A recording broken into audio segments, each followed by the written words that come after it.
की ओर देखा तो मैं इसके पहले कि उनसे कुछ पूछता कहता, उन्होंने जो पंक्ति कही वो उस पर ध्यान दीजिएगा। उन्होंने कहा कि आदि गुरु शंकराचार्य से अधिक सनातन को फैलाने में, सनातन के प्रसार में यदि किसी का योगदान है तो वो है भाई जी श्री हनुमान प्रसाद पोद्दार। और ये कहने वाले कोई और नहीं थे, राम जन्मभूमि मंदिर आंदोलन के प्रमुख स्तंभ रहे आचार्य धर्मेंद्र जी महाराज थे। फिर उसके बाद लगभग 1 घंटे सवा घंटे की जो हमारी वो यात्रा थी फ्लाइट में उनके साथ, उसमें लगातार विचार विनिमय, जो भी मेरा, मैं बहुत साधारण से विद्यार्थी के रूप में जो थोड़ा बहुत अध्ययन था, उसमें ढेर सारा विमर्श उनसे करने का प्रयास किया मैंने। दूसरी एक बात, एक जो खास आइडियोलॉजी है, दिल्ली में बैठकर मुझे वो बहुत स्पष्ट तरीके से समझ में आता है। उस धारा के लोगों को एक चिंता होती है कि साहब किताबें बिकती नहीं, किताबें पढ़ी नहीं जाती, किताबें लिखने वाले को ठीक तरीके से रॉयल्टी नहीं मिलती। एक जगह इसी तरह की कुछ चर्चा हो रही थी और हमारे बीच के एक व्यक्ति वहां बैठे हुए थे। उन्होंने अपना हाथ उठाया और उनसे कहा कि वास्तव में आप लोग भारत के मन का लिखते ही नहीं। उन्होंने कहा कि अगर आप भाई जी हनुमान प्रसाद पोद्दार के पद चिन्हों का अनुगमन करते हुए गीता प्रेस जैसा काम करना शुरू कर दें तो आपके प्रेस को कभी विराम लगाने की जरूरत नहीं पड़ेगी। हमारे यहाँ गीता प्रेस से लाखों लाख किताबें छपती हैं, लेकिन लगातार 24 घंटे काम होने के बाद भी डिमांड पूरी नहीं हो पाती। ये अवदान है गीता प्रेस का, ये अवदान है इस धरती का, भाई जी हनुमान प्रसाद पोद्दार का। मुझे ये दायित्व है कि भाई पूज्य महाराज जी जिनको अध्यक्षता करनी है उनके आने तक आपसे बातचीत मैं करूं। मैं आपकी यात्रा कराता हूं भाई जी के जीवन के कुछ बहुत अल्प ज्ञात और अज्ञात पहलुओं, उस परिवेश की जिनमें भाई जी का जन्म हुआ था। मैं प्रयास ये करूंगा कि आप में से हर व्यक्ति तक जुड़ने का प्रयास करूं, क्योंकि एक सिद्धांत इधर हमने लिया 1.5 साल पहले जब मैंने टीवी चैनल्स पे बैठना शुरू किया, टीवी चैनल्स की, न्यूज चैनल्स की डिबेट में जाना शुरू किया, तो एक बात मेरे समझ में आई और इसीलिए शायद वो क्रम बहुत तेजी से आगे बढ़ने भी लगा कि मैं वो बात बोलूं जिसमें मेरे सामने मेरी माँ का चेहरा होता है, कि मैं वो बात किसी भी गूढ़ से गूढ़ और कठिन से कठिन बात को उस रूप में बोलूं जो मेरी माँ को भी समझ में आए। और जब मैं ये सोच के बोलता हूं तो मुझे लगता है कि यहां बैठे हर व्यक्ति के हृदय तक शायद वो बात पहुंचेगी। मैं 1857 के बाद के उस परिवेश से आपको अवगत कराऊं। 1857 में जब महासमर लड़ा गया स्वाधीनता का, उस समय तक जो देश की परिस्थितियां थी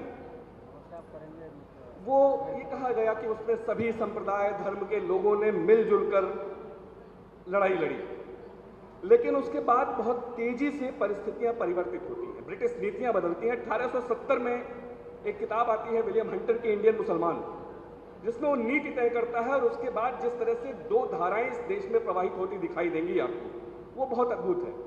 एक धारा ऐसी थी जिसका जिक्र अभी आदरणीय प्रोफेसर कुलदीप जी कर रहे थे कि 1400 साल पहले जो एक पैदा हुआ संप्रदाय था, जिसके कारण बाद में हमारी मातृभूमि को काट कर फाड़ कर कृत्रिम तरीके से उसके 2 टुकड़े करने पड़े, उस जो 14 साल पहले जन्मा हुआ संप्रदाय है, उसकी जो धारा विकसित हो रही थी, जिसका कल्मिनेशन हुआ वहां तक आके 1947 में कि आजादी के ठीक 1 दिन पहले हम अपनी मातृभूमि को काट दे रहे हैं। उस धारा के लिए न धर्म का केंद्र यहां था, न राष्ट्र का केंद्र यहां था। वहीं जो दूसरी धारा विकसित हो रही थी, ये भाई जी के जन्म के समय की परिस्थितियां हैं, जो दूसरी धारा विकसित हो रही थी, जब यहां पर बंकिम वंदे मातरम लिख रहे हैं, तुम दुर्गा 10 प्रहर धारिणी, ये धरती जो है वो दुर्गा मां है। ये वो दौर था जब 1892 में 25, 26, 27 दिसंबर को विवेकानंद शिला पर बैठकर कन्याकुमारी में स्वामी विवेकानंद ये उद्घोष करते हैं। जब 3 दिन का ध्यान करके वो उठते हैं तो कोई उनसे पूछता है कि आपने क्या देखा, आपने क्या पाया? वो कहते हैं मैंने देखा, मैंने पाया कि भारत माता और मां जगदंबा में कोई अंतर नहीं। मैंने देखा कि इस देश के शोषितों, पीड़ितों, वंचितों, दलितों की सेवा करने में और अपने धर्म की सेवा करने में कोई अंतर नहीं है। यानी धर्म और देश एक प्राण हो रहा था, धर्म और राष्ट्र एक प्राण हो रहा था, एक धारा ऐसी निकल रही थी। मुझे लगता है मैं बड़े भावपूर्ण तरीके से ये बात कहूं कि जब स्वामी विवेकानंद ये कह रहे थे तो 3 माह 10 दिन के बालक जिनका जन्म 17 सितंबर 1892 को शिलांग में हो चुका था, 3 माह 10 दिन के उस बालक के हृदय में वो चीजें आत्मसात हो रही थी और भाई जी का पूरा जीवन फिर उसी तरह से इसी परिवेश में उनका जन्म हो रहा है और फिर इसी चीज को लेके वो आगे बढ़ रहे हैं। मैं आपको कुछ जीवन के उनके पहलुओं से, जिसको मैं फिर कह रहा हूं कि अल्पज्ञात पहलू हैं कि आज़ादी की लड़ाई किस तरह से वो लड़ रहे हैं। 1905 में जब केवल वो 13-14 वर्ष के बालक थे, आप उस बालक की कल्पना कीजिए, 13-14 वर्ष के एक बच्चे की, कि बंगाल में बंगभंग का आंदोलन हो रहा है और उस समय वो स्वदेशी का व्रत लेते हैं। 13-14 वर्ष का बालक स्वदेशी का व्रत लेता है और जीवन भर, पूरे जीवन उस व्रत का वो निर्वाह करते हैं। 1906 में जब वो 15 वर्ष के हुए तो 15 वर्ष की आयु में पहली बार, चूंकि कांग्रेस उस समय लीड कर रही थी सोकाल तथाकथित तरीके से, तो कांग्रेस के अधिवेशन में वो जाना शुरू करते हैं। और जिस खादी को, ये भी यहाँ बैठे शायद बहुत सारे लोगों को ज्ञात न हो कि जिस खादी को महात्मा गांधी जी ने बाद में आज़ादी की लड़ाई का एक बहुत बड़ा हथियार बनाया, वो उसकी संकल्पना, उसका विचार सबसे पहले गांधी जी के मन में, सबसे पहले भाई जी के मन में ही पनपा। गांधी जी से 1.5 वर्ष पहले उन्होंने, भाई जी ने खादी का उपयोग करना शुरू कर दिया था, उन्होंने खादी का इस्तेमाल करना शुरू कर दिया था। उसके बाद गांधी जी ने उसको एडॉप्ट किया, उसको लेके आगे बढ़े। बंगाल में जब वो उनका क्रांतिकारी जीवन बालपन में ये शुरू हो रहा है तो उस समय वहाँ की जितनी गुप्त क्रांतिकारी संस्थाएं हैं, जितनी साहित्य संवर्धनी सभा है, उसके अलावा गुप्त क्रांतिकारी संस्थाओं के अलावा वो वैश्य महासभा, हिंदू क्लब, हिंदू महासभा, साहित्य संवर्धनी सभा, सबकी सदस्यता उन्होंने ग्रहण की। 1914 में बड़ी ये अल्पज्ञात घटना है कि बीएचयू के लिए, बनारस हिंदू विश्वविद्यालय का निर्माण हो रहा था और पूरे देश में अभियान पर मालवीय जी निकले हुए थे, लेकिन कोलकाता में उनको तब तक बहुत सफलता नहीं मिल रही थी जब तक भाई जी ने ये बीड़ा नहीं उठाया। भाई जी ने उनके साथ मिलकर कोलकाता से बहुत प्रभूत धनराशि उनको मुहैया कराई, उनको दिलवाई। 1915 में गांधी जी जब आते हैं बाहर से लौटकर अफ्रीका से, तो हिंदू महासभा की ओर से भाई जी ने ही उनका वहां स्वागत किया। लेकिन इन्हीं सब गतिविधियों के दौरान जब वो लगातार क्रांतिकारियों के साथ जुड़कर काम कर रहे थे, उनकी गतिविधियों का बहुत निरीक्षण होने लगा, सूक्ष्म निरीक्षण होने लगा। मणिकतल्ला की घटना एक बहुत बड़ी घटना है। उसके 6 वर्ष बाद 1914 में रोड़ा की घटना घटती है। रोड़ा की घटना में ये हुआ कि ब्रिटिशर्स ने कुछ पिस्टल्स, कुछ आर्म्स एमुनिशन मंगाए हुए थे, कुछ अस्त्र शस्त्र मंगाए हुए थे, जिसको छद्म रूप से भाई जी ने अपने एकाध सहयोगियों के साथ मिलकर, विष्णुराव पराडकर जी के साथ मिलकर उसको छुड़ा लिया और ले जाकर कहीं सुरक्षित रखा ताकि उसको क्रांतिकारियों में बांटा जा सके। इस तरह की बहुत सारी गतिविधियों के कारण 20 जुलाई 1916 को उन पर राजद्रोह के आरोप में उनकी गिरफ्तारी हो जाए। जब गिरफ्तारी हुई तो उनके साथ ज्वाला प्रसाद कनोडिया और फूलचंद चौधरी भी उनके साथ थे। गिरफ्तारी के बाद उनको 15 दिन तक डोरंडा हाउस में ले जाकर रखा गया। उसके बाद उनको अलीपुर जेल में ट्रांसफर कर दिया गया, लेकिन कोई साक्ष्य नहीं था उनके पास। ब्रिटिशर्स के पास कुछ पर्याप्त साक्ष्य नहीं थे, इसलिए उनको जेल से तो बाहर निकाल दिया गया, लेकिन अनिश्चित काल के लिए बांकुड़ा जिले के शिमलापाल में अधर चंद्र राय के घर में उनको नजरबंद कर दिया गया, उनको नजरबंदी में भेज दिया गया और कुछ समय बाद पूज्य मां को भी उनके साथ रहने की अनुमति मिल गई। ये जो कालखंड था 21 माह का, आप कल्पना करें, ये 21 माह का कालखंड नजरबंदी का उनका, ये शायद उनके लिए एक वरदान के रूप में, एक आशीर्वाद के रूप में निकल कर आया, जिसमें उनका आध्यात्मिक उत्कर्ष लगातार हो रहा है, जिसमें नाम जप की महिमा को वो अनुभव कर रहे हैं, जिस दौरान वो नारद भक्ति सूत्र पर टीका लिखने का काम शुरू कर रहे हैं, जिस दौरान वो ये प्रण ले रहे हैं कि इस देश की सेवा, इस देश की शुश्रूषा किस रूप में करनी है। और उसके बाद अगले 3-4 वर्ष जो उनके ट्रांसफॉर्मेशन के हैं, जो 1921-22 तक का जो पूरा पीरियड है, जो उनके ट्रांसफॉर्मेशन का, जब 21 माह बाद उनको छोड़ा गया तो उन पे ये शर्त लगाई गई कि 24 घंटे के अंदर उनको बंगाल छोड़ देना है। उसके बाद या उस दौरान ही एक और अद्भुत घटना वहां हो रही। जब गीता का पहली बार वहां प्रकाशन हो रहा है, जिसमें बहुत सारी अशुद्धियां रह गई थी, लेकिन किस भाव से प्रकाशन हो रहा है आप ध्यान दीजिएगा उसको। पहली बार बाबूराव विष्णुराव पराटकर जी के साथ मिलकर साहित्य संवर्धनी सभा के माध्यम से वो गीता का प्रकाशन करते हैं। लेकिन उस गीता के मुख्य पृष्ठ की जब निर्धारण की बात आती है, तो उस मुख्य पृष्ठ पर महाभारत की कथा की कोई घटना का चित्र नहीं लेते, वो उस मुख्य पृष्ठ पर भगवान कृष्ण का चित्र नहीं लगाते। उस गीता पर के मुख्य पृष्ठ पर वो चित्र लगाते हैं तलवार लिए हुए भारत माता का, खड्गधारिणी भारत माता का। और वो जो प्रण उन्होंने लिया था कि भारत यानी देश और धर्म, जो एक प्राण करने का प्रण था, वो वहीं से अपनी एक दिशा लेना शुरू करता है। उसकी वो टैगलाइन देते हैं, युद्धस्स विगतः ज्वरः। इस टैगलाइन के साथ उसको वितरित किया जाना था सभी क्रांतिकारियों में, जो उनके लिए प्रेरणा के एक सबसे बड़े स्रोत के रूप में, प्रेरणा ग्रंथ के रूप में काम करती, जो युद्ध के ललकार के लिए उनमें लगातार साहस भरती। बंगाल जब वो छोड़ते हैं, उसके बाद तो रतनगढ़ में कुछ दिन रुकते हुए फिर बंबई जाते हैं। उसके बाद कांग्रेस के 1919 में, 1920-21 में कांग्रेस के कुछ अधिवेशनों में भाग लेते हैं। तिलक के बड़े जबरदस्त अनुयायी हैं। 1 अगस्त 1920 को जब तिलक का देहावसान होता है, तो उस समय भाई जी उनके साथ ही उपस्थित थे। लेकिन इस बीच जो कांग्रेस का रुख था धर्म और आध्यात्म को लेकर, उस कारण वो कांग्रेस से उनका मोहभंग होता है, कांग्रेस से वो दूर हटना शुरू करते हैं। और ये दौर ऐसा है कि फिर मैं कह रहा हूं कि गीता प्रेस की स्थापना 1923 में हो रही है। 1922 से 24 के बीच कोहाट में भयानक दंगे होते हैं। 1923 में वीर सावरकर एसेंशियल्स ऑफ हिंदुत्व लिख रहे हैं। 1923 में हिंदुत्व नाम से उनकी एक पुस्तिका आ रही है, और 1923 ही वो वर्ष है जब गीता प्रेस की नींव पड़ रही है। आज 100 साल इस अभियान को जीते इस धरती को हो गया है। उसके बाद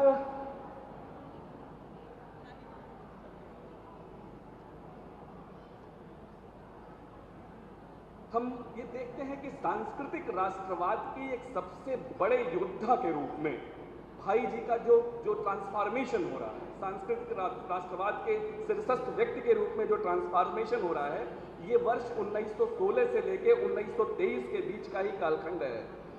वास्तव में इसके पीछे आप देखिए ना, जब हजारों हजार क्रांतिवीर अपने प्राणों की आहुति दे रहे थे, तो उनके जहन में, उनके मन में केवल ये नहीं था कि मिस्टर जान की जगह रामप्रसाद बैठ जाए। उनके मन में केवल ये नहीं था कि केवल सत्ता का हस्तांतरण हमारा लक्ष्य है, केवल अंग्रेजों से सत्ता भारतीयों को मिल जाए, ऐसा केवल लक्ष्य नहीं था।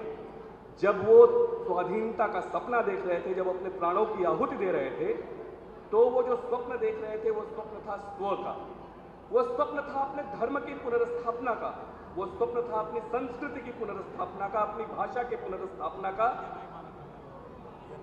उस सपने को जी रहे थे भाई जी। इसी स्वधर्म, इस बीच पूज्य महाराज जी का काफिला हमारे परिसर में प्रविष्ट कर चुका है। एक बार आपका केमिकल इक्विलिब्रियम चेंज करते हैं, आप पूरे शक्ति से उद्घोष कीजिएगा, भारत माता की, भारत माता की, भारत माता की।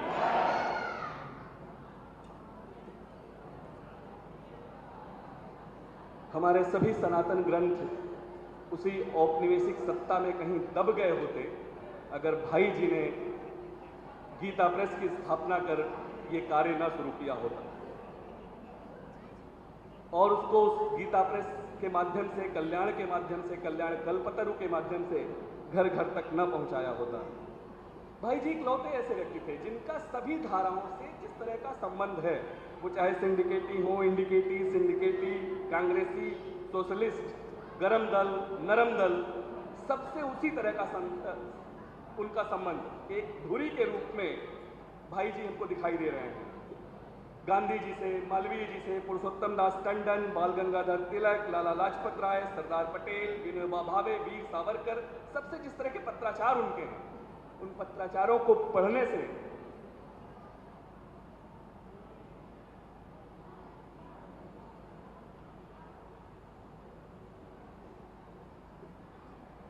एक विवाद और, जब तक महाराज जी आ रहे हैं मैं आपसे चर्चा करूं तब तक उस विवाद के बारे में। अभी जिक्र कर रहे थे आदरणीय कुलदीप जी, कि 1923 में 100 वर्ष पूरे होने पर यद्यप 1921 का पुरस्कार था, गांधी शांति पुरस्कार गीता प्रेस को दिया गया, भाई जी को दिया गया। मैं तो यही मानता हूं कि जब गीता प्रेस और भाई जी तो एक दूसरे के पर्याय हैं, उस पर एक विवाद खड़ा कर दिया गया। एक विवाद खड़ा किया गया कि पहला विवाद तो जो स्यूडो इंटेलेक्ट्स हैं धारा के खास करके, उन्होंने ये आरोप लगाया कि साहब गांधी जी से तो 36 का आंकड़ा था, भाई जी का या गीता प्रेस का गांधी जी से 36 का आंकड़ा था, उनसे तो कभी, वो शायद भूल जाते हैं कि जब पहला अंक प्रकाशित करना था तब भाई जी जाकर उनसे मिलते हैं और उनके 2 सुझाव गांधी जी से वो कहते हैं कि हम ये करना चाहते हैं। गांधी जी उनको 2 सुझाव देते हैं कि एक तो विज्ञापन कभी मत छापना, और जो जो सुझाव गांधी जी उनको दे रहे हैं उसका आजीवन पालन भाई जी कर रहे हैं, अब तक उसका पालन हो रहा है कि किसी भी तरह के संकट में गीता प्रेस जाए उन सुझावों को दरकिनार नहीं किया गया। लेकिन आप जब फरवरी 1947 के बाद की परिस्थितियां मैं देखता हूं, गांधी जी की केवल एक बार आलोचना, वो भी जरूरी इसलिए थी, बेसिकली जब मुखर होकर भाई जी लिखते हैं फरवरी 1947 में, वो कहते हैं अपने कल्याण के अंक में कि इस समय जो अधिकांश नेतागण हैं, जिस स्वधर्म, जिस स्वसंस्कृति, जिस स्वभाषा के लिए हमारी लड़ाई लड़ी गई थी, उस सबको भूल गए हैं, उसको दरकिनार कर दिया उन्होंने। आज की तिथि में वो स्वराज्य केवल चाह रहे हैं, केवल राज्य अपना चाह रहे हैं, उन सबको उन्होंने दरकिनार कर दिया है। मार्च 1947 में वो लिख रहे हैं कि बंगाल के जो भीषण अत्याचार हैं उस समय, जो दंगे हो रहे हैं वहां, नोआखाली के दंगे हो रहे हैं, उस समय हिंदू क्या करें, इस पर पूरा लेख वो लिख रहे हैं। और जाहिर है कि उस समय की राजनीति और नेताओं को खूब कोस रहे हैं उसमें वो। मई 1947 में जो स्त्रियों और बच्चों पर अत्याचार हो रहा है उस पर उनकी लेखनी चलती है। और जुलाई 1947 में जब ये तय होने लगा था कि हमारी मातृभूमि को काटकर फाड़कर उसके टुकड़े किए जाएंगे, जब इस देश का विभाजन किया जाएगा कृत्रिम तरीके से, तो उस समय वो लिखते हैं कि गांधी जी की बातें परस्पर विरोधी, वो लिखते हैं कि गांधी जी की बातें परस्पर विरोधी हैं और उनकी दब्बू नीति का स्मरण करते हैं। लेकिन लगातार पूरे जीवन गांधी जी को उन्होंने जिस तरह से उनके सुझावों का पालन किया, उनके लेखों को लगातार छापा, उसको हम भूल जाते हैं, उसको ये लोग भूल जाते हैं।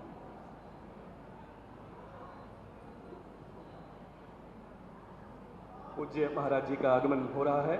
मैं एक बार पुनः आपसे निवेदन करता हूं कि उस उद्घोष के साथ महाराज जी का स्वागत करें। भारत माता की, भारत माता की, भारत माता की। महाराज जी से निवेदन कि वे पुष्पार्चन पूज्य भाई जी, पूज्य श्री राधा बाबा, पूज्य मां और पूज्य मां सावित्रीबाई फोगला के चित्र पर पुष्पार्चन करते हुए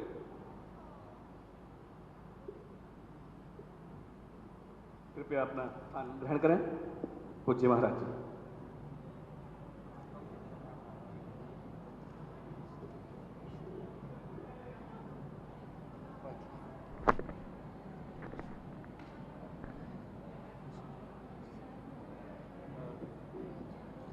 मैं अविलंब आदरणीय उमेश जी सिंघानिया और भाई रसिंदु जी फोगला से आग्रह करता हूं कि वे पूज्य महाराज जी को स्मृतिका देकर उनका अभिनंदन करें, उनसे आशीर्वाद प्राप्त करें। भाई रसिंदु फोगला जी और उमेश सिंघानिया जी।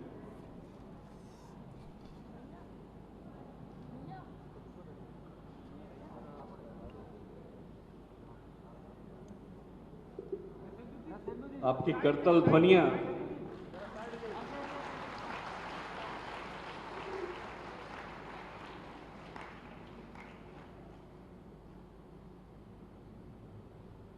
इसी क्रम में प्रोफेसर कुलदीप चंद अग्निहोत्री जी के स्वागत के लिए मैं आदरणीय प्रमोद जी मतनहेलिया महाराज जी को पुस्तकों का सेट गीता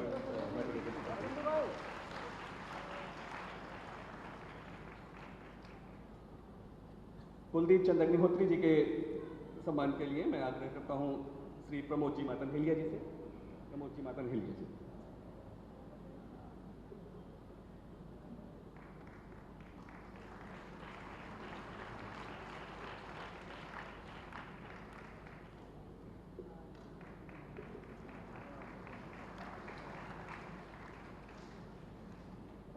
प्रोफेसर बुद्धरस बिमड़ी जी के स्वागत के लिए आदरणीय श्री विष्णु प्रसाद जी अजीत सरिया जी से मेरा आग्रह है।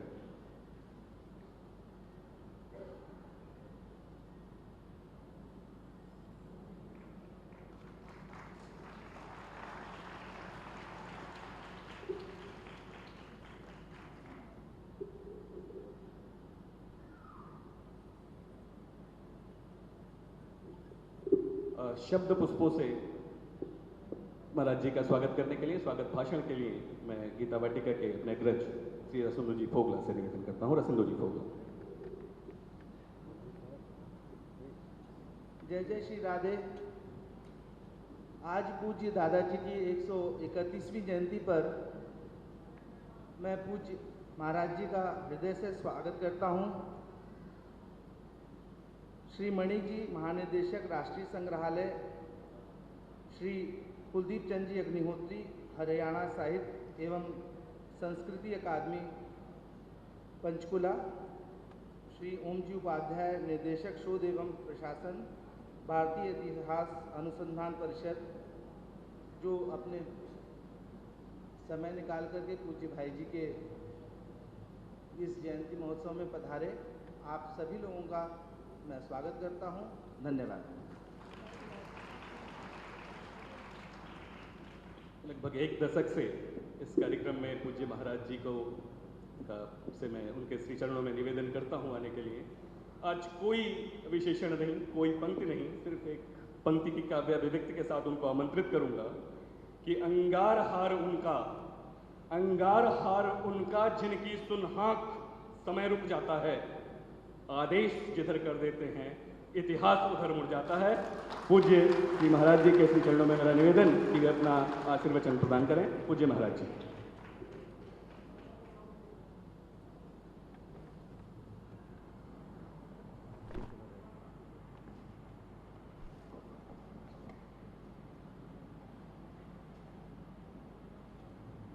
सर्वे भाई जी की पावन जयंती के अवसर पर आयोजित आज के इस कार्यक्रम में उपस्थित महानिदेशक राष्ट्रीय संग्रहालय दिल्ली से प्रोफेसर बुद्ध रसमणि जी,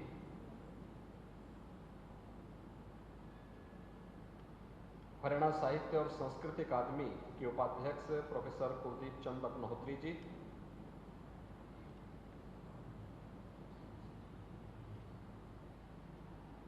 राष्ट्रीय संगठन सचिव अखिल भारतीय इतिहास संकलन योजना डॉक्टर बाल मुकुंद जी, शोध एवं प्रशासन के निदेशक भारतीय इतिहास अनुसंधान परिषद डॉक्टर ओम जी उपाध्याय जी, हनुमान प्रसाद पोद्दार स्मारक समिति के मंत्री श्री उमेश कुमार सिंघानिया जी, संयुक्त मंत्री रसुंदो फोगला जी, न्यासीगण श्री प्रमोद माता नेहलिया जी, विष्णु अजीत सरिया जी, हनुमान प्रसाद पोद्दार स्मारक समिति से जुड़े हुए सभी पदाधिकारीगण, उपस्थित सभी श्रद्धालुजन, आज सर्वदेव भाई जी की 131वीं पावन जयंती है। इस अवसर पर भाई जी की स्मृतियों को नमन करते हुए प्रदेश शासन की ओर से, मैं उत्तर प्रदेश वासियों की ओर से मां भारती के ऐसे सपूत को जिनका और संपूर्ण जीवन भारत और भारतीयता के लिए, भक्ति, वैराग्य और भारत की आध्यात्मिक साधना के लिए समर्पित हुआ था, उनके श्री चरणों में विनम्र श्रद्धांजलि अर्पित करता हूं।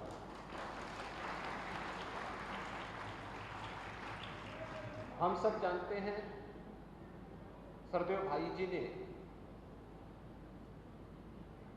सरदेव सेठ जी श्री जयदयान गोयनका जी के सानिध्य में रह करके गीता प्रेस के माध्यम से भारत की वैदिक साहित्य की, आध्यात्मिक साहित्य की जो सेवा की वो अत्यंत अभिनंदनीय है। भारत के अंदर सनातन धर्म की कोई के प्रति समर्पण का भाव रखने वाली कोई भी ऐसा परिवार नहीं जिसके घर में कल्याण जैसी पत्रिका न आई हो, और कोई भी ऐसा सच्चा सनातन धर्मावलंबी भारत का नहीं जिसने 1926 से लेकर के पिछली सदी के अंदर कल्याण पत्रिका को न देखा हो। कल्याण पत्रिका को आम जन के लिए सुलभ बनाने, उनकी भावनाओं के अनुरूप उसमें भारत के वैदिक और आध्यात्मिक साहित्य का समावेश करने, उसको समाज और परिवार के अनुकूल बनाने के लिए जो साधना सरदेव भाई जी ने कल्याण के संपादक के रूप में किया, कल्याण पत्रिका ने भी सरदेव भाई जी को कभी भी अपने से अलग नहीं किया और दोनों एक दूसरे के पूरक बन गए। आज भी घर घर में वही साहित्य पढ़ा जाता है जो उस कालखंड में भाई जी ने रचा था, लेकिन यह एक पक्ष है उनका लेखनी का, साहित्यिक का, भारत की वैदिक और पौराणिक साहित्य के प्रति उनकी पकड़ का, लेकिन इससे भी विराट एक व्यक्तित्व सरदेव भाई जी का था। कोई ऐसा एक सामान्य व्यक्ति को इस पर विश्वास करना बहुत कठिन होगा कि क्या एक व्यक्ति इतने रूपों में हो सकता है कि वह क्रांतिकारियों का भी सहयोगी हो, वह देश के नेतृत्वकर्ताओं के साथ भी संवाद बनाता हो, वह देश के अंदर आई भी किसी आपदा में अग्रिम पंक्ति में रह करके वहां पर सहायता के लिए भी हाथ बटाता हो, सहयोगकर्ता के रूप में, एक स्वयंसेवक के रूप में भी कार्य कर रहा हो, वह एक साथ क्रांतिकारी गतिविधियों को न केवल प्रश्रय देकर के उनको नेतृत्व दे रहा है, बल्कि देश की आजादी के लिए बढ़ चढ़ करके भाग लेने के साथ साथ भारत के मान बिंदुओं की पुनर्स्थापना के उस पवित्र कार्यक्रम के साथ भी जुड़ा हुआ हो। यह अनुमान लगाना हर एक व्यक्ति के लिए असंभव सा होता है, लेकिन ये सच भी है कि भारत के हित में, भारतीयता के हित में, भारत की एक बड़ी जनसंख्या के हित में जो कुछ भी अच्छा हो सकता था, वह उस कालखंड में सरदेव भाई जी ने अपने जीवन का ध्येय बना करके उन कार्यों के लिए सदैव समर्पण भाव के साथ कार्य किया और बिना किसी की परवाह के बगैर किया। संबंध सबसे है, संवाद भी सबसे है, लेकिन संबंध और संवाद से भी बढ़ करके व्यवहारिक जीवन में देश हित में क्या हो सकता है, यह उनके लिए अत्यंत महत्वपूर्ण था। सनातन धर्म के हित में क्या हो सकता है, जो सनातन धर्म के हित में होगा, जो देश के हित में होगा, वही हम करेंगे। इसके अलावा हमारे किसी प्रकार के संबंध और संवाद का कोई मायने नहीं, और इसको उन्होंने जीवन पर्यंत निभाया। कौन नहीं जानता है, देश की आजादी की उस लड़ाई में सरदेव भाई जी को नजरबंद किया गया, जेल के अंदर डाला गया, साहित्य, कल्याण का साहित्य जब्त तो हुआ, लेकिन उन्होंने उसकी परवाह के बगैर लगातार कार्य करते रहे। हर एक उस क्रांतिकारी के साथ सहयोगी बने रहे। यह भक्ति की वह शक्ति है जो सदैव भारत की धरती ने दिया। कभी गुरु गोविंद सिंह जी के नाम पर, कभी छत्रपति शिवाजी के नाम पर, कभी महाराणा प्रताप के नाम पर, और मध्यकाल के इस पूरे कालखंड को उठा करके आप देखेंगे, जितने बड़े क्रांतिकारी हुए, जितने महान योद्धा हुए, उनकी आधारशिला किसी न किसी भक्ति की आधारशिला से वे आगे बढ़ करके शक्ति के एक पुंज बनकर के राष्ट्र का नेतृत्व करता बने। और राष्ट्र के नेतृत्वकर्ता के रूप में उस कालखंड में उनका जो बलिदान था वह देश के लिए एक नई प्रेरणा का केंद्र बिंदु बना। और वही कारण था कि सरदेव भाई जी ने इन सभी बातों को अपने जीवन का हिस्सा बना करके निरंतर उसको वे अंगीकार करते रहे। साहित्य के क्षेत्र में इतना अद्भुत कार्य गीता प्रेस के माध्यम से रहा हो, आदि पत्रिका कल्याण के आदि संपादक के रूप में उनके द्वारा दिए गए योगदान का रहा हो, या फिर गीता वाटिका में अपनी साधना स्थली में आकर के सरदेव राधा बाबा के साथ मिलकर के, दोनों दो शरीर थे लेकिन दोनों में एक आत्मा निवास करती थी। एक राधा बाबा, सरदेव राधा बाबा पूरी तरह आध्यात्मिक साधना में लीन, किसी भी प्रकार की समाज और व्यवस्था से निरपेक्ष एक ऐसी समाधिस्थ मूर्ति थी जिनको देश काल और परिस्थिति कहीं भी कुछ भी उन्हें स्पर्श नहीं कर सकती थी। लेकिन इन दोनों महापुरुषों का आध्यात्मिक सानिध्य इतने लंबे समय तक एक साथ चला कि दोनों दो शरीर थे लेकिन आत्मा दोनों में एक निवास करती थी। आध्यात्मिक यात्रा दोनों की एक साथ चली, एक लंबे समय तक चली, और आज उसी का परिणाम है गीता वाटिका उसी आध्यात्मिक शक्ति के कुंज के रूप में निरंतर नए नए प्रकल्पों को आगे बढ़ाने के लिए कार्य करती है, लोक कल्याण को अपने जीवन का ध्येय बनाती है। आज जब हम लोग इस बात को देखते हैं, आज भारत स्वतंत्र है, स्वतंत्र भारत में आज देश के अंदर जिस प्रकार का नेतृत्व है वह भारत और भारतीयता के लिए समर्पित है। भारत के मानबिंदुओं की पुनर्स्थापना का कार्य जो वर्षों से लंबित था, कई 100 वर्षों से लंबित था, दशकों से, शतकों से जिसकी प्रतीक्षा लोगों को थी, वे कार्य एक एक करके पूरे होते हुए दिखाई दे रहे हैं। किसी को विश्वास होता था कि अयोध्या में से राम जन्मभूमि पर भगवान राम का भव्य मंदिर बन पाएगा, लेकिन वह साकार हुआ है, वह साकार हो चुका है। किसी को विश्वास होता था कि काशी की संकरी गलियों में इतना बड़ा बाबा काशी विश्वनाथ का इतना बड़ा धाम, काशी विश्वनाथ धाम के नाम पर बन पाएगा। आज आप काशी में जाइए, आपको एक विस्तृत धाम वहां देखने को मिलेगा। आप विंध्यवासिनी धाम में जाइए, वहां पे आपको इस प्रकार का स्वरूप मिलेगा।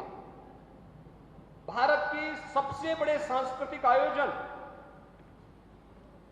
कुंभ, जो अव्यवस्था, अराजकता और गंदगी का पर्याय बन चुका था, भगदड़ जिसकी नियति बन चुकी थी, आज सुव्यवस्था, स्वच्छता और सुरक्षा का एक मानक भव्य और दिव्य कुंभ के रूप में दुनिया के सामने अपने आप को प्रस्तुत करता है। ये नए भारत का वह चित्र है जो न केवल आध्यात्मिक, न केवल भौतिक दृष्टि से दुनिया की एक महाताकत बनने की ओर अग्रसर है, बल्कि अपनी विरासत का सम्मान करते हुए आगे बढ़ रहा है। और इन सब के बीच में भी जहां तहां कुछ स्वर उभरते हैं जो अपनी ही जड़ों पर मट्ठा फेरने का काम करते हैं, जब सनातन धर्म को वे लोग कोसने का कार्य करते हैं। सनातन धर्म ने कभी भी किसी भी कालखंड में, मनुष्य तो बहुत दूर की बात है, किसी प्राणी और किसी चराचर जगत से जुड़ी हुई किसी भी ऐसे व्यक्ति का, ऐसे जीव का, ऐसे जंतु का, ऐसी वस्तु का विरोध नहीं किया जिसके कारण कहीं भी इस चराचर जगत का हित जुड़ा हुआ हो। उसने तो सबके कल्याण की बात की, सबके समुन्नत की बात की, सबके उत्थान की बात की, उसके उत्कर्ष की बात की। और दुनिया की कोई ऐसी जाति, मत और मजहब नहीं जिसको उसकी विपत्ति के समय सनातन धर्म ने शरण और संरक्षण न दिया हो। कोई ऐसी जाति और धर्म नहीं दुनिया का जिसको उसके संकट के समय सनातन धर्म ने उसको सुरक्षा न दी हो, उसको संरक्षण न दिया हो, और सबके बावजूद सनातन धर्म पर हो रहे ये प्रहार प्रत्येक भारतवासी को चौकन्ना करने वाला होना चाहिए। आप याद करिए कि सरदेव भाई जी जैसे कुछ इन्हें गिने व्यक्तित्व थे जो गुलामी के कालखंड में भी भारत और भारतीयता को लेकर के, सनातन धर्म की इस पताका को लेकर के कल्याण जैसी पत्रिकाओं के संपादन के माध्यम से अपने आप को इस पूरी यात्रा में झोंक करके भारत और भारतीयता की विरासत को संरक्षण देने का कार्य कर रहे थे। उस कालखंड में कार्य करना कितना कठिन और कितना दुरूह होगा, लेकिन आज हम सब एक स्वतंत्र देश के नागरिक होने के नाते अनुकूल परिस्थितियों के बावजूद अगर इस प्रकार की कुछ चीजें हमारे सामने देखने को मिल रही हैं, तो हर भारतवासी को इसके प्रति चौकन्ना होना पड़ेगा, देखना पड़ेगा कि वास्तव में इसके पीछे कौन वे लोग हैं जिन्हें भारत की प्रगति अच्छी नहीं लगती, जिन्हें भारत का प्रत्येक क्षेत्र में सर्वांगीण विकास की यह प्रक्रिया उन्हें अच्छी नहीं लगती, जिन्हें भारत की आध्यात्मिक और सांस्कृतिक प्रगति के साथ साथ भौतिक प्रगति किसी भी दिशा में उन्हें स्वीकार्य नहीं। उन तत्वों को हम सबको पहचानना पड़ेगा, क्योंकि हम सबको इस बारे में ध्यान रखना होगा कि आज भारत जिस यात्रा को लेकर के आगे बढ़ रहा है, यह यात्रा न केवल भारत की 140 करोड़ आबादी के सुखद भविष्य के लिए, बल्कि विश्व मानवता के सुखद भविष्य के लिए यह यात्रा अत्यंत महत्वपूर्ण यात्रा है। और इस यात्रा को अलग अलग कालखंडों में अलग अलग महापुरुषों ने अलग अलग क्षेत्रों में रह करके इसको संरक्षित किया था, और वही यात्रा है जो आज भारत आगे लेकर के चल रहा है, जिसके साये में रह करके हम सब जीवन के अलग अलग क्षेत्रों में कार्य करते हुए नित्य नए प्रगति के प्रतिमान स्थापित करते हुए दिखाई दे रहे हैं। इस प्रक्रिया को एक निरंतरता देने की आवश्यकता है, और इसके लिए आवश्यक है कि हम सब के लिए कुछ प्राथमिकताएं जीवन की होनी ही चाहिए। ये प्राथमिकताएं कि हमें अपने देश के लिए समर्पण का भाव चाहिए। पहला देश, फिर धर्म, फिर अपनी जाति और समाज, और फिर अपना परिवार। ये 4 प्रकार की प्राथमिकताएं अगर हम तय कर लें, कुछ भी हो हम अपने देश के हितों के प्रति किसी भी प्रकार के षड्यंत्र को स्वीकार नहीं करेंगे। अगर हर भारतवासी इस संकल्प के साथ जुड़ जाएगा, भारत को दुनिया की ताकत बनने से कोई रोक नहीं पाएगा। यही तो संकल्प था सरदेव भाई जी का, यही आध्यात्मिक साधना थी जो सनातन धर्म को पुष्ट करने के लिए, जिसे लेकर के यहां लंबे कालखंड तक राधा बाबा ने अपनी आध्यात्मिक साधना की थी। ये वही प्रक्रिया है, और इसी प्रक्रिया को आगे बढ़ाने के लिए कि पहला देश, फिर धर्म, इसके बाद समाज, और फिर अंत में हमारा परिवार। जब परिवार प्राथमिक हो जाएगा और देश सबसे पीछे छूटेगा, तब सनातन धर्म को कोसने वाले लोगों की तादाद बढ़ेगी।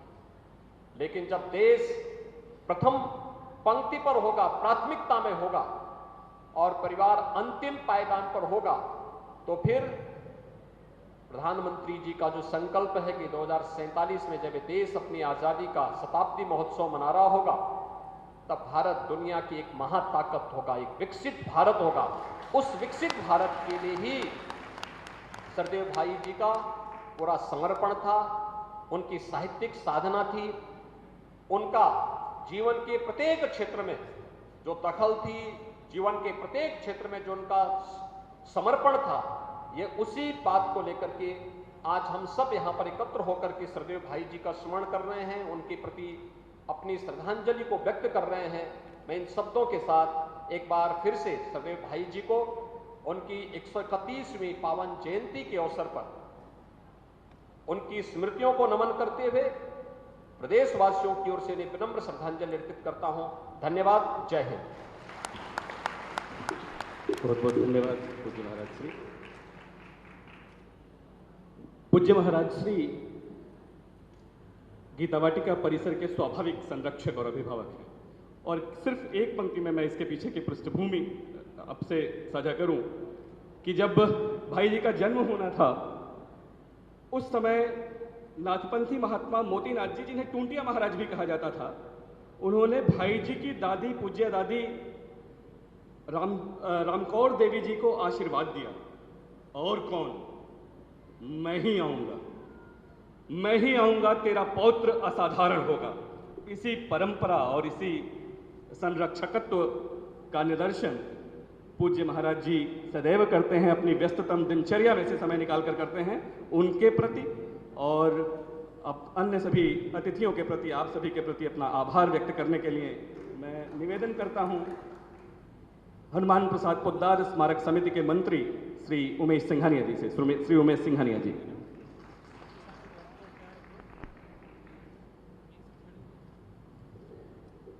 जय जय श्री राधे। आज पूज्य श्री भाई जी रसिक संत श्री हनुमान प्रसाद जी पोद्दार की 131वीं पावन जयंती समारोह का अवसर है।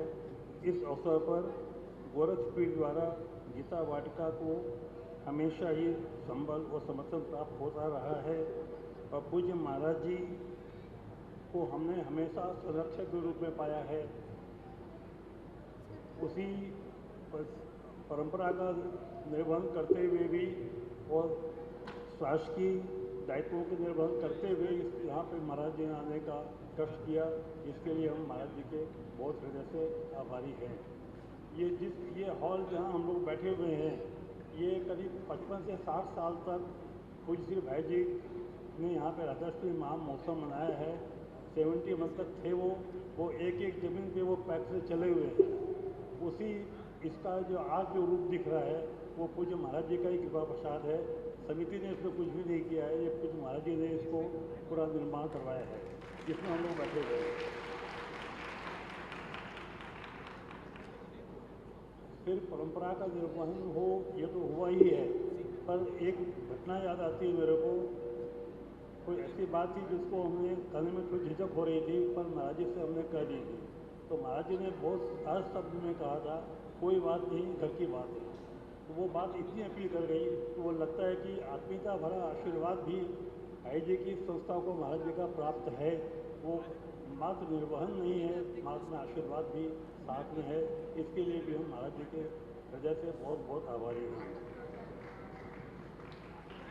यह समिति वरिष्ठ अतिथि पूज्य रश्मि मणि जी महानिदेशक राष्ट्रीय संग्रहालय नई दिल्ली, प्रोफेसर कुलदीप जी अग्निहोत्री, उपाध्यक्ष हरियाणा साहित्य संस्कृति अकादमी पंचकुला के भी हम हृदय से आभारी हैं। बालमुकुंद जी पांडे किसी कारणवश नहीं आ पाए, पर उन्होंने आने की स्वीकृति दी थी, इसके लिए भी हम हृदय के आभारी हैं। श्री विष्णु प्रसाद जी जिस सरिया, इनके भी ये समिति के न्यासी भी हैं, उन्होंने भी आने का कष्ट किया, हम हृदय से आभारी हैं। मैं विश्व अतिथि डॉक्टर ओम जी उपाध्याय, निर्देशक भारतीय इतिहास अनुसंधान परिषद, मानव संसाधन विकास मंत्रालय, भारत सरकार का भी आभारी हूँ। आप गीता वाटिका भाव परिवार के सक्रिय सदस्य हैं। आपका सानिध्य और सहयोग हमें सदैव प्राप्त होता रहा है। हम प्रशासन के सभी पदाधिकारियों के भी हार्दिक धन्यवाद देते हैं, जिनका इस कार्यक्रम में सहयोग प्राप्त हुआ है। इस कार्यक्रम में सहयोग करने वाले समिति के सभी पदाधिकारीगण और कर्मचारी भी धन्यवाद के पात्र हैं। हम आगंतुक सभी अतिथियों के भी आभारी हैं, जिन्होंने कार्यक्रम में सहयोग का अपना अमूल्य योगदान दिया है। पुनः पुनः धन्यवाद। जय जय श्री राधे।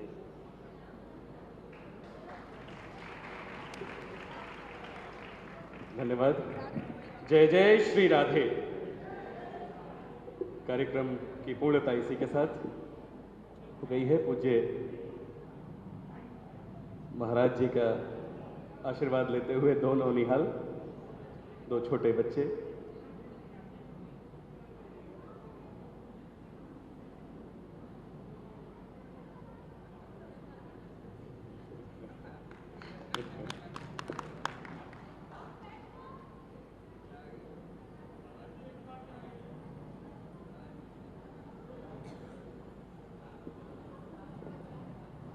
आप सभी कृपया अब बाहर की ओर प्रस्थान करेंगे।